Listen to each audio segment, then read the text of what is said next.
Welcome to the Coach's Corner podcast. I'm your host, Coach Tripp. Here, my buddy with me, special guest today, Slinging, Sammy Hood. Sammy, thanks for joining the show, buddy. Thanks for having me. I'm totally excited and glad to be here, big dog. Absolutely. Oh, my gosh. Here on Coach's Corner, man, we try to inspire and educate the mind to think, the heart to feel, and the body to act. That's right. Brought to you by Hill Kelly Dodge. We're going to have a lot of fun today. Sammy's a former cornerback at the University of Alabama, and he grew up in Ider, Alabama. That's right. You might never have heard of Ider, Alabama, up in DeKalb County. Sammy, thank God your mom and dad are still with us. That's a blessing. Talk about your mom and dad and growing up, your older brother. Yeah, we grew up in a really small town. I mean, I think back then population was 850. It may be 925 now. I'm not sure, but it was really small. Big potato farming. Grew up. My dad was an iron worker over TVA. Mom was a sort of a secretary / housewife, homebody, and I had an older brother. He's about 6 years older than I was, and that's sort of where I've got my athletic, I guess, toughness, because I was hanging around all these big guys, older guys, and they would just treat me like junk, throw me around, and that's kind of where I got a little bit of toughness, So Dad said, if you're going to be stupid, you better be tough. So I said, yes, sir.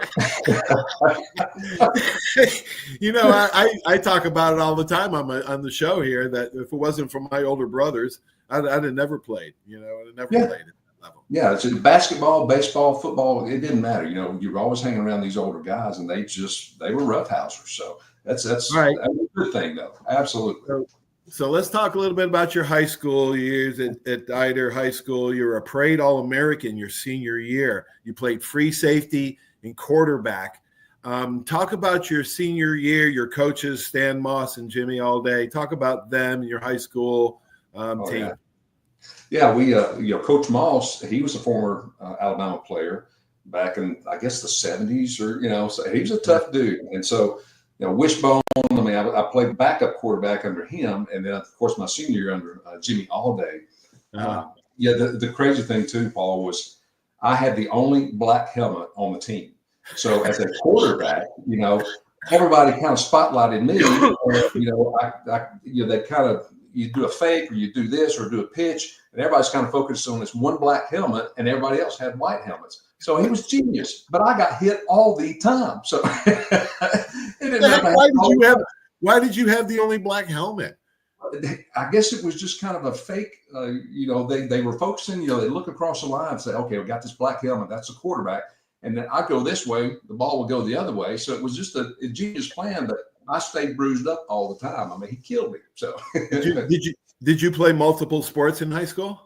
Yeah, I played basketball and of course football and baseball. So played all three sports, and that's all we had really. So we didn't have track, we didn't have swimming, any of that stuff. So, but yeah, since I was a freshman, heck, I played all three sports. We didn't have that many players on the field, but you had to play both ways. And we had on football, we had the biggest guy we had was Rodney Whitaker, and he was like 198 pounds, and everybody else was small. I mean, I was 165 pounds soaking wet. So that's what kind of blows me away.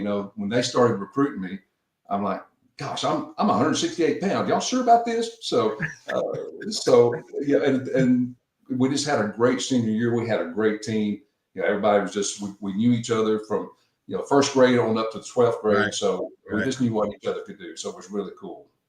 What tell me about a champion of yours. My girlfriend Angie always talks about somebody who was a champion for you, a mentor, somebody who gave you, inspiration in high school to be able to think you could play at Bama. Well, it was Johnny Musso. Johnny Musso was my inspiration for wanting to play at Alabama. And I'd never been to a actually football game until I got recruited, and Tennessee was the first one to recruit me. But Johnny Musso was the guy, the Italian stallion, jerseys, and Paul. I finally got to meet him. I think it was 3 years ago. They were honoring him on the field, and I was kind of sitting on the low in the stands. And he comes off the field, walking on the track, and I'm running down. Johnny, Sammy Hood. I played for Coach Bryant, but you were the guy that inspired me to come to Alabama. Whoa. I'm telling you what, I got a picture made with him. I I had him in a bear hug. I wouldn't let him go. I can't let you go. You're the man. So he was like, a little weird, but hey, good deal. So he definitely was my inspiration. So that's a great story, man. It was great. So all right. So you get recruited. Tennessee's recruiting. Yeah, you're an All-American. I guess you're an All-American from the free safety position, from defense. Well, most of the quarterback. Yeah, quarterback. Position. Yeah, played free safety. And when I got recruited, Paul, I went up to Tennessee with Coach Majors, Johnny Majors, and he told me I could play quarterback. I'm like, nah, I know what I'm here for. I'm playing cornerback or free safety or right cornerback. But right.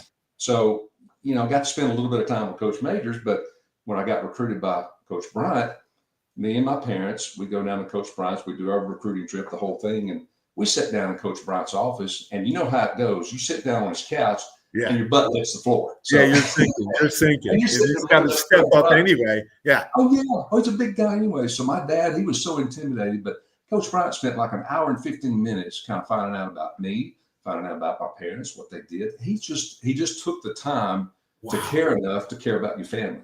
Right. And my dad comes out like, yeah, you're coming here. Like, yes, sir. I'll be glad to. So it was fantastic. Wow. That's a great story of how you got recruited. All right, let's fast forward. What was your first time in a football game? What year and who was it against? Well, let's see here. Gosh, when Vanderbilt, Paul. I got put in. I think we were up pretty good, but I remember Coach Campbell like, Hood, yes, sir, get in. I'm like, right now, really? So, pucker factor goes up a little bit, and you're like, okay, I'm going. So we're. I think my first or second play, Paul, and there again, they kind of knew who was being substituted. They were picking on me that first couple of plays. So I intercepted a ball on my second play of college football. Oh my gosh! Oh my gosh! I'm like, did this just happen? I mean, heck, I've done it, man. I made it. So that was my first game. That was your welcome to the SEC. Welcome to the SEC, my friend. Yes, sir. So that was one of my shining moments. What year was that, Sammy? Was that 81 or 82? Paul, I think Coach Bryant's last year. I think it might have been 81. 84 or 85, I got redshirted going in due to an accident. But 83 was the last year I played. So 83 was last year, and 82. So I led in 82 and 83. Right. Do you know Coach Bryant made every substitution? Did he? I didn't. Yes. Know that. Yes. I really didn't know. Yes. Yep. Assistant coach came on my show and told me that he made every single substitution. And it was funny because the first game, that I played in was 3 years after I got there. Yeah, it was 1982 was last year at Georgia Tech, the first game of the year. And I was just happy to be there, and all of a sudden somebody's poking me. Coach Bryant's calling your name. And I went, no way. Coach Bryant's calling your name. I get up there. He says, get in for Stan Gay. I said, now? That's exactly what That's my feeling too. Like, no, really? For me? So it's a very humbling experience too. Yeah. Just to know that you've been chosen to play for the university, but just a second, just get the play itself. So, great, just a great time, great. All right, let's fast forward. Yeah. Christmas Day, December 25th, 1982, Memphis, Tennessee. Oh, we all fly into Memphis. Coach Bryant let us go home for a couple of days before his last game. We all flew into Memphis, and number 323, and it was. I remember getting there. You had to come in there, and we all met for lunch, and then we went to remember the sprints we had to do. Yes, well, sir. Sammy, I stayed up till 4:30 in the morning. Got up at 5:30, and my buddies and my brothers we drank tequila all night long. Yeah.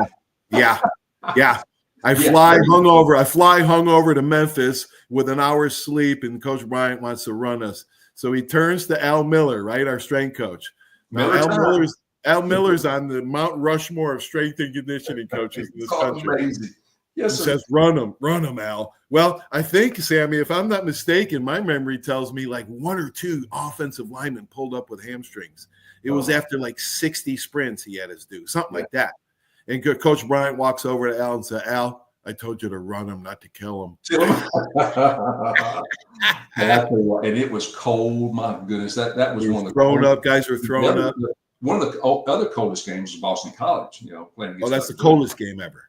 Now I think maybe it was sleeting, snowing, ice. I remember Coach Goostrey said, "You fellas won't need any undergarments. It's not going to be cold out there." So here we are with nothing on underneath, and we're freezing our tails off. And it was a cold ball game. But yeah, Sammy, I had Biscuit on the show a couple months ago. Yeah, Cornelius Bennett.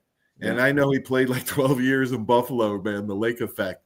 And it gets cold up in Buffalo because I'm from Syracuse. So I said, Biscuit, what's the coldest game you ever played? And he said, 83 game against BC in college. There you go. It was freezing. I actually asked the ref, I said, hey, ref, can you button my chin strap? He said, son, I can't feel my hands either. So good luck. So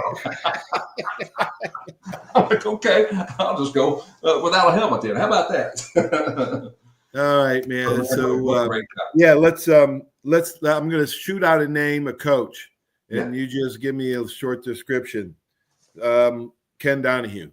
Oh gosh, workaholic, workhorse, just old school, old style. And I got a couple of buddies of mine that I played ball against in Tennessee, Kelly Ziegler and John Cook, called Cookie Monster and the Gorilla. And they were under Ken Donahue at one point in time, too. They say the same thing. The guy was in there first thing in the morning. He was the last one to leave at night. So that guy was an absolute gentleman, just integrity and intellect, everything. That guy was the bomb, in my opinion. Gosh darn. Get him up, down. Gosh darn. Hood, you can't catch. You can't run. Get off my field. Now get back on my field.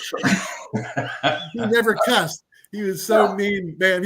He picked me up at the Birmingham airport when I flew into Birmingham, Alabama the first time. I didn't even know where it was on the map. I thought I was 8 miles from the sun, for crying out loud. He didn't say 3 words to me the whole trip, the whole hour trip. And I'm like, oh my gosh, where am I? What planet did I land on, man? All right, so another coach, our DB coach, Lewis Campbell. Oh my goodness. Get those fists pumping, throw them straight down, and he'd come at you and just call you like, Hood, you look like a pig on ice. Now, do something. Tackle somebody. I'm like, yes, sir. Okay. He would rattle us, man. Oh, my gosh. Good night, dude. And it just seemed like, and you remember this, there's no time periods. There were no time limit on those periods. There was NTs. And it seemed like Coach Bryant would always go to sleep on the no time periods. And then when he would wake up, he'd grab that bullhorn and be like, okay, next no time. So hey, you remember that boxing? You remember that boxing match between Larry Roberts and Brent Sewell? Yes. Let me get your take on it. I want to get your take on it because I think Coach Donahue had something to do with it because boxing was real big back then. Everybody boxed. I remember that. So we all stopped practice. They got in. I think Coach Bryant said, go get the gloves. And I'm like, golly, what are they doing? So all of a sudden they take their shoulder pads off, take their helmet off, and they put the gloves on, and they boxed so they couldn't lift their arms up. And I thought, well, you know what? I don't think I'll pick a fight with anybody from this point forward. That was the point. Yeah, that was the whole point.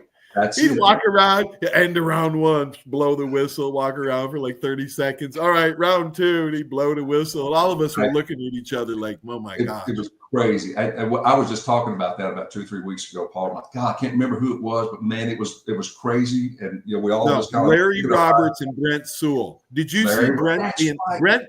Brent Sewell was the umpire for the national championship game. Oh, my gosh. Brent was my first roommate when I first got there. I think he was out of Florida somewhere. I can't remember where. Tampa. Yeah. And golly, Brent was just a monster, just a big old boy. What a great guy, wasn't he? Great guy. He was the umpire. He was the umpire for the national championship game. No way. I got to get him on my show. I got to get him on my show and ask him about that fight. Man. Brent's awesome. That's unbelievable. Okay. All right. Sylvester Croom. Oh, class. Knowledgeable, just love that guy. I saw Coach Croom last year, maybe at one of the spring games or spring practices that Coach invited us to.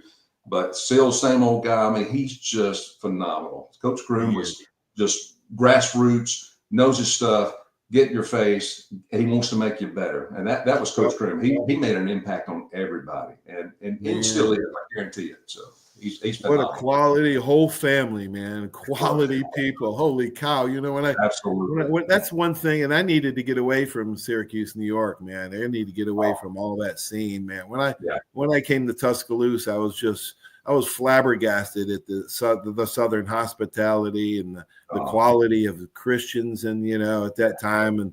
And all right, so let's go a couple more. Let's go Mel Moore. Oh, Coach Moore, there again, another class individual, smart, knows his stuff, and that guy had a heart of gold. There's no doubt about it. So.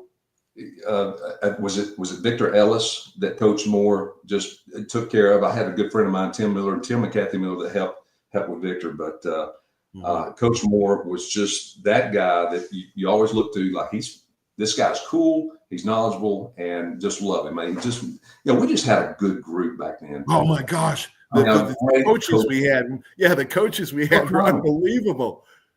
Al Miller, oh my gosh, Al Miller. So remember the barrels he set up downstairs in the Coliseum, down the lower gym, and he said, "Fellas, there's barrels in each corner. Use them if you need to, and then get back in line." Yes, sir. Mel Moore. Mel, you remember when Coach Bryant came off the tower and really laid into Coach Moore one time? Oh, like everybody was scared of Coach Bryant. The assistant coaches, the players, everybody, man, everybody was scared. I know. All right, Mel Moore. I was on the scout team like for years, so I went up against the #1 offense all the time. Yeah. And he'd be yelling that wishbone, push, push, push. There it is, push, push, push. Go. Abby, what the hell did push, push, push? I'm pushing as hard as I can, Coach. I can't push no more. I just left my push back there. Who was he talking to? Was he talking to the quarterback or the lineman or something? And Paul, you know who I hated hitting most of anybody in practice was Paul Carruth. I hated hitting Paul Carruth. Paul didn't want to juke or jive. He just wanted to run over you. And and Ricky Moore, Paul Carruth, of course, Lenny Patrick, the great and late. No, Sammy. No. How about the DBs we had to hit in practice every day? How about Tommy Wilcox, Jim Bob Harris, Jeremiah Castile? Jeremiah Castile had like a cobra strike. It's like a ram. You see these rams hitting each other. Jeremiah was like, he's in that ram mode all the time. And he just hit Jim Bob Harris. Oh my gosh. I mean, those guys were just incredible. Tommy, what a class individual. What a great. One of my favorite times is I got a signed football from Tommy Wilcox. I love Tommy. Slinging Sammy, the Eider Spider, my awesome teammate. This is one of my proudest treasures right here. Tommy is something else, man. I learned everything about the strong safety position from Tommy. Oh, yeah. The only reason I ever got okay at that position was because dude, you were awesome at it too. So yeah. Tommy Wilcox, man, he would strike you, and he would had that crooked smile. He had that swagger. Hey, to all those fans out there, if they don't know Tommy Wilcox, go back and archive my show, because he tells the story how he quit and Coach Bryant got on the plane with the 2 pilots, just him and the pilots, and flew to Louisiana and talked Tommy into coming back and transformed Tommy's life. Oh, absolutely. And Tommy's decision at that point in time with Coach Bryant was critical in his career success, everything he did from that point forward. And then Tommy became an All-American. I mean, he's just the bomb.com, no doubt. Successful outdoor show, man. Successful hunting and fishing show. You still love hunting and fishing, don't you, Sammy? Oh, man, I love bird hunting is my absolute favorite. I've been deer hunting. I love to fish too, but quail hunting and pheasant hunting, that is my stick right there. But I absolutely love it. So oh my gosh, that's the way to go. Mm-hmm. Well, all right. So tell me another Coach Bryant story, or tell a life changing story. How the accident that you had at Bama, how that changed your life, and talk a little bit about that. Yeah, I'll get to the accident here in a minute, but Coach Bryant, he actually wrote my parents a letter, and I've got it right here, Paul. And here's what it says. He said, "Dear Mr. and Ms. Hood, we as coaches often become so deeply involved in recruiting and other phases of the game that we forget to inform parents about the progress of the young men we work with. For this and more, we are deeply apologetic. Academically, I'm sorry to say, Sammy has not done well in his schoolwork. He has a D in math, an F in anthropology, and he missed his first biology exam. It will be difficult for him to make this work up, but it'll take a lot of hard work. Athletically, Sammy has made a big improvement. So my dad had this laying on the table when I got there. Oh my gosh, Sammy! Home. I said, I got things going on. He said, no, you don't. You're coming home. So when I got home, that letter was laying on the table. I read it. I was just sweating. I was like, oh my gosh. And so my dad, like, what, do you want to become a coal miner or you want to make something out of yourself? So by George, I was a C+ student from that point forward. So. Oh my God, that's all right, Sammy. There's a game changer for me, brother. I'm telling you. And, Coach Bryant may not have written it, but by George, he signed it at the bottom. And I guarantee you, he wrote it. No, he wrote. He wrote it or told somebody to write it verbatim. No, man, he had his finger and his pulse on everybody and everything, and you didn't know it. And that brings us. That's a good transition. He was one of a kind. I still believe he was a GOAT for a lot of reasons we won't get into. But there's no doubt that he and Coach Saban are the two best that ever lived. And we both had both of them at Alabama. Now, if you read Crimson Heart that Coach Mel Moore wrote that we just talked about, or if you've read Dr. Galen McCullough's book, The Long Shadow of Paul Bear Bryant, you will know that Coach Bryant had a feeling there was going to be a dip in Alabama after he retired. And he also knew, folks, listen to what I'm saying. Coach Bryant also knew that the Alabama fans would not understand. Yeah. And that's what's happening now, Sam. It's exactly what's happening now, Paul. And, when Coach Perkins came in, there was a big transition. And, when you're trying to fill shoes like that, oh, my goodness, how do you do it? And not, face skepticism and criticism. Right. Just like Coach DeBoer now. I mean, Coach Saban, he created an atmosphere that there's so many expectations and such a dominance. It's like, Coach Saban, he wanted those players to get to that next level. That was his goal, but he wanted them to get their education too. I think Coach DeBoer is the same route. It's just you got to give him a little time, I mean, he's going to do great. There's really going to be some great things, but you've got that transition period that you've got to get through. So just give him a little bit of time, Yep, give him a little bit of time, give him the benefit of the doubt, but let's just wait. Alabama fans, just wake the hell up. He's not going to win 5-6 national titles. Well, look at Coach Saban. Coach Saban had a 9-3. He didn't have a great season his first season there, right? 2007, 2008. No, he did. And so you just got to get through that transition. And my son, Rock, my oldest son, I've got two boys, Rock and Stone. But Rock went through his first football camp at Alabama, and he called me up and said, Dad, he said, there's a ton of people leaving. I said, what do you mean? He said, these players are leaving. I said, why? He said, because it's hard. He said, this isn't a marketing camp. This is a football camp. I said, what are you going to do, Rock? He said, well, I'm staying. I said, yes, you are. I'm not coming to get you. So Rock's there? Rock and Stone. So anyway, it was just a great there again. Coach Saban, it's like, man, this isn't a fluff, take your picture and look good camp. I'm going to teach you something. And so, that's just Coach Saban. But, Coach Bryant was the same way. He just had that heart and he just had that toughness. Yeah. And remember, we never got water hardly. I mean, really, we never, you might have got 4 little Dixie cups of water per practice, but nowadays they just get squirted in the face even when they're not looking. So, it's much easier. Every generation gets a little softer, Sammy. We were a little softer than the World War II generation. But so that's the way life is. All right, it's time for a rapid round fire, Sammy. These are like short, stupid questions that require short, intelligent answers. Oh no! You'll get a short and stupid answer because I've got limits there, Paul. I can only do so much with this head of mine. So I don't know, man. You've done pretty good for yourself. We're going to talk about your business and your company in just a second. All right, you ready? Yeah, go. All right, dog or cat? Dog. Car or truck? Truck. LeBron or Jordan? Jordan. Early bird or nighthawk? Early bird. Talent or intangibles? Ooh, talent. Ooh, boat or motorcycle? Motorcycle. Offense or defense? Defense, of course. Meat or seafood? Meat. Yep. College or pro sports? College all day long. Rap, country, or rock and roll? Country. Boxers, briefs, or commando? Oh, commando. Yeah, boy. Commando is the only way. All right, Sammy. So, man, you're really successful. I'm really proud of you.